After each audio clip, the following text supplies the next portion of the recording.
Let's talk about how to determine the empirical formula of a compound. Remember that empirical formula is a ratio of atoms.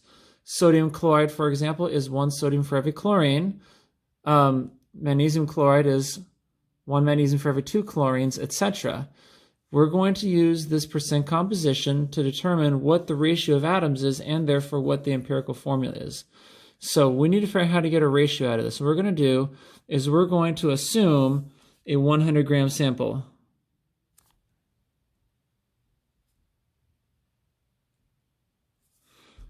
If you have a 100 gram sample, that means if it's 65.95% barium by weight, then you're going to have, that is the percent, or the percent will tell you how many grams. So if it's that percent, you'll have that exact same number of grams. Same for the chlorine. That's going to make our calculations much easier. Here's what we'll do.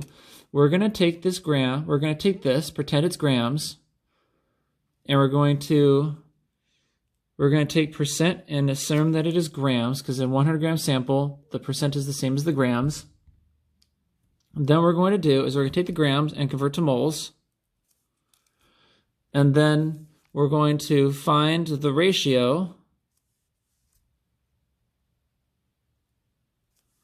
And then from that comes the formula. So let's do this. We'll take our percent and just say it's the same as the grams, because if we have 100 gram sample, then that percent barium means that many grams of barium. So 65.95 grams of barium and 34.05 grams of chlorine. Now, this isn't chlorine and as a pure element. This is chlorine as part of a compound. So I'm putting Cl and not Cl2 because it's part of a compound. So it's just Cl because, again, it's not a pure element. It's part of a compound. So for each of these, it says we need to convert grams to moles. So let's do that. Remember, in a conversion, whatever unit's here goes on the bottom. Grams of barium, grams of chlorine. And then we're converting to moles. So moles of chlorine, moles of barium. And if I'm converting from grams to moles, I need the periodic table, which will tell me the molar mass of barium. Here it is, all around to the hundreds place, 137.33. So the mass of 1 mole of barium is 137.33 grams.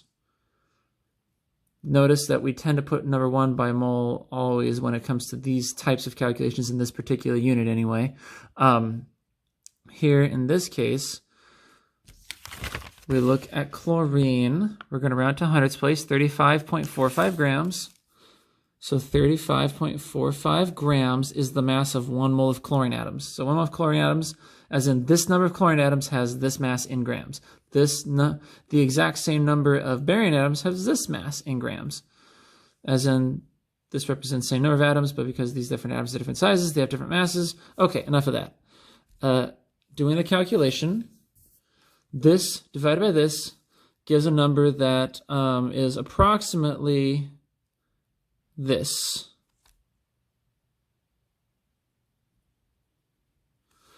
Technically, this isn't the right number, sig figs, but it doesn't matter because this isn't the end of the calculation. It's not the final answer, so I'm not paying really much attention to significant figures right now. This number gives approximately this answer.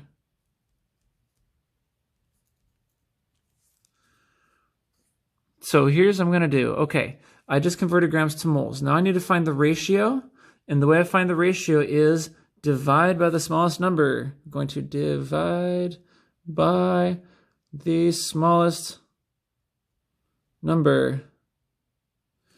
So we divide it by 0.4802 and divide this by the exact same, 0.4802. When I do that, obviously this gives 1 mole of barium. Again, we're doing this as part of finding a ratio. And then, and actually technically I can even go mole. So I could just say just 1 barium. And then when I divide that,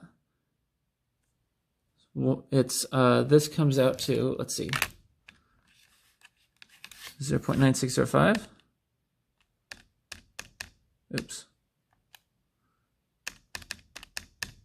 That was 4802. Not an exact number, but we're just going to call that 2. So 2 chlorines. So this is telling us for every 1 barium, there are 2 chlorines. For every 1 mole of barium, there's 2 moles of chlorine, okay? If there's 2 chlorines for every barium, that means the formula is going to have barium first because the cation always goes first in the formula. Barium is a positive charged ion, cation. Negative charged ion is always last. And there's 2 chlorines for every 1 barium. And that's where we get the empirical formula from. And that's the answer to this one. Yes, it's possible to predict this formula by looking at the periodic table, knowing that that's a +2 charge right there, and that's a -1 for the chloride. But we need to be able to use this to independently verify that the formula is what we expect it to be. So this is the process that you would follow exactly for doing 1010B.